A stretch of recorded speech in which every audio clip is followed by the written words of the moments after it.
Okay, just a quick video for those wanting to install the NP300 Steady Smart Harness. So I've plugged it into here. I hope that's going to work. So getting that plug out is a bit of a mission. So unplug these two plugs, and the trick is that you have to get your screwdriver down.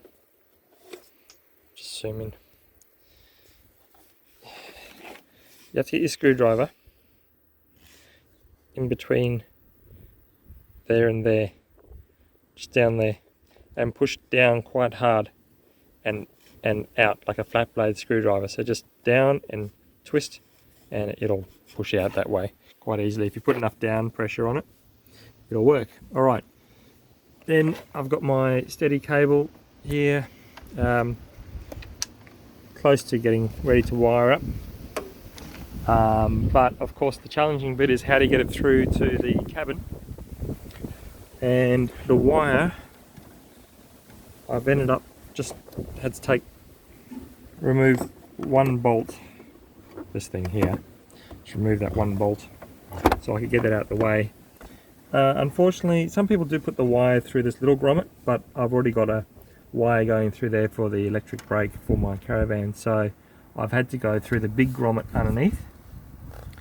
So there it is, and you really want to sort of have the hole facing in towards the cable, because the cable just goes through the middle of it, but behind there's some insulation, and if it's not facing in towards the cable, the hole, when you push it through, it'll just want to hit against the insulation. So it's got to go right up against the, as you can see, the hole doesn't have to be up against the cable, but it has to be facing the cable.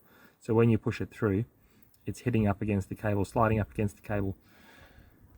Right, hope you got all that. Okay, now how did I actually get it through? There's the question, right? The answer is cable tie. So I took this little switch bit off. You just loosen that and pull it apart.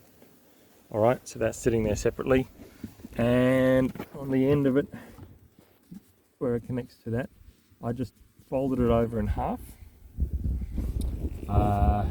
There it is there.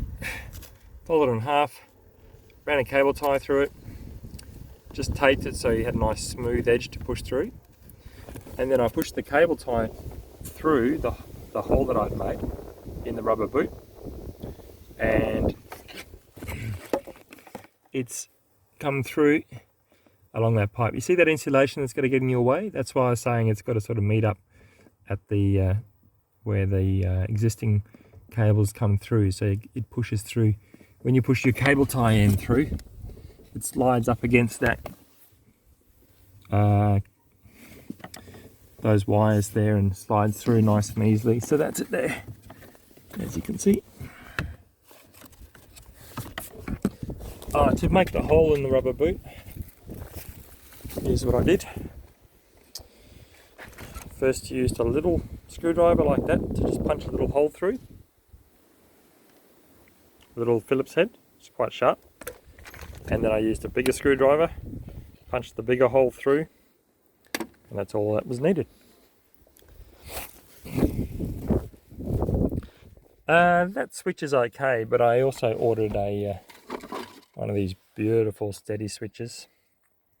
And the steady wiring harness, which is really the only one you can use for the NP300 for some reason, it has the illumination wire as well, so that this steady switch, I think, which is about another 25 bucks or something, or $30, that will actually illuminate because it's got the additional wires. There's actually 4 wires going in there, so I might have to run another wire. There's only 3 on this switch. Well, I'll figure it out anyway. But there you go.